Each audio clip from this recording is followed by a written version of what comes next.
Selamat datang kembali. Oke, hari ini kita langsung kupas tuntas ya. Satu berita besar yang lagi hangat banget nih. Soal penyitaan dana. Jumlahnya itu fantastis. Ini terkait kasus korupsi ekspor CPO, crude palm oil. Sumber kita dari Metro TV News sama CNN Indonesia. Per tanggal 17 Juni 2025 ini.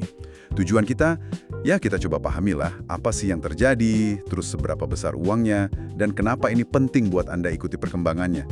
Coba bayangin deh, Kejaksaan Agung itu berhasil menyita uang dari Wilmar Group. Nilainya hampir 12 triliun rupiah. Wow, 12 triliun. Itu beneran angka yang luar biasa ya? Iya kan? Jumlahnya gede banget. Nah, mari kita bedah bareng-bareng informasinya nih. Jadi, poin utamanya gini, Kejaksaan Agung, kita sebut Kejagung aja ya biar gampang, itu udah mengamankan uang senilai 11,8 triliun lebih. Ini dari Wilmar Group. Betul. Direktur Penuntutan Kejagung, Pak Sutikno, malah nyebutin angka persisnya. Saya catat nih, 11.881.351.802.619 rupiah. Detail banget. Presisi ya angkanya? Iya, dan katanya sebagian sekitar 2 triliun gitu sempat dipamerin ke publik, tapi ya nggak semua juga sih. Katanya karena alasan keamanan sama kapasitas tempat nyimpennya. Nah ini penting nih, dipahami status uangnya. Ini disebutnya uang pengganti. Uang pengganti maksudnya gimana tuh? Jadi gini, dana ini kan dikumpulkan dari 5 anak perusahaan Wilmar Group. Ada PT Multimas Nabati Asahan, terus PT Multi Nabati Sulawesi, PT Sinar Alam Permai, PT Wilmar Bioenergi Indonesia, sama PT Wilmar Nabati Indonesia. 5 perusahaan. Oh, banyak juga ya, 5. Iya. Nah, fungsi uang ini itu sebagai pengembalian kerugian negara terkait kasus dugaan korupsi pemberian fasilitas ekspor CPO dan turunannya periode 2021-2022 sesuai tuntutan jaksa. Oke. Sebagai pengembalian kerugian negara. Tapi tunggu sebentar deh. Kalau ini uang pengganti kerugian negara, gimana status hukum kasus korporasinya sendiri? Bukannya sempat ada kabar putusan bebas ya? Ini agak bikin bingung nih. Nah, ini dia nih bagian rumitnya. Dan ini kayaknya inti yang menarik dari sumber-sumber kita. Memang betul, Pengadilan Tipikor, itu loh Pengadilan Tindak Pidana Korupsi di Jakarta Pusat, sebelumnya itu sempat menjatuhkan vonis lepas. Untuk kasus korporasinya ya. Nah, itu dia.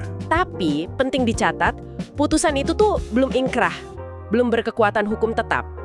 Kejagung saat ini sedang menempuh upaya hukum luar biasa, namanya kasasi. Diajukan ke Mahkamah Agung. Oh, jadi masih lanjut prosesnya di MA ya? Betul, proses hukumnya itu sebetulnya masih jalan. Malah ada laporan terpisah nih dari CNN Indonesia. Katanya ada dugaan suap ke majelis hakim yang ngasih vonis lepas itu. Wah, makin berlapis ya kasusnya. Waduh, oke. Jadi situasinya unik banget ya. Ada vonis lepas di pengadilan tingkat pertama, tapi Kejagung lagi lawan itu lewat kasasi. Tapi di saat yang sama, perusahaannya malah bayar uang pengganti yang jumlahnya hampir 12 triliun itu. Sesuai tuntutan jaksa lagi. Kok bisa gitu ya? Apa artinya ini kalau dari kacamata Kejagung? Ya, kalau dari sudut pandang Kejagung, seperti yang dilaporkan Metro TV News, langkah Wilmar Group ini justru diapresiasi loh. Kepala Pusat Penerangan Hukum Kejagung, Pak Harli Siregar, itu melihatnya sebagai sikap kooperatif. Kooperatif ya? Iya, pertama jelas ya, ini langkah konkret pengembalian kerugian negara. Signifikan banget nilainya.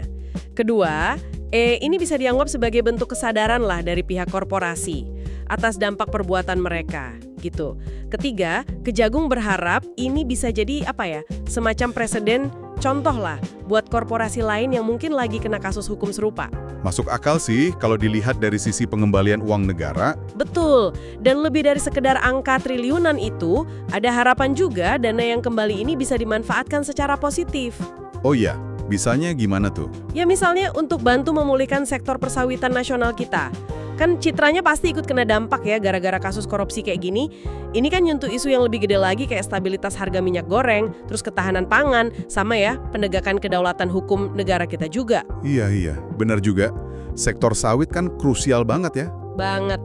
Rencananya sih uang triliunan ini nanti akan disetor langsung ke kas negara. Oke deh. Jadi kalau kita coba rangkum sebentar ya, Kejagung ini udah berhasil mengamankan pengembalian kerugian negara, jumlahnya 11,8 triliun rupiah. Ini dari Wilmar Group terkait kasus korupsi ekspor CPO.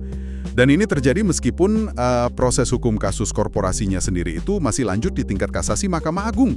Gara-gara sebelumnya ada vonis lepas di pengadilan tingkat pertama. Begitu ya? Tepat sekali. Nah, ini menyisakan satu pertanyaan penting nih, mungkin untuk Anda renungkan juga. Pembayaran uang pengganti yang masif banget jumlahnya ini terjadi di tengah pusaran proses hukum yang belum selesai. Ada vonis lepas yang lagi dikasasi jaksa, terus ditambah lagi ada isu dugaan suap di peradilan sebelumnya. Kalau melihat situasi yang kompleks begini, pelajaran apa sih yang bisa kita tarik? Terutama soal hubungan antara katakanlah akuntabilitas korporasi, terus independensi peradilan kita, dan juga ya efektivitas upaya berantas korupsi, apalagi di sektor yang strategis banget kayak kelapa sawit di Indonesia ini. Menarik untuk dipikirkan kan?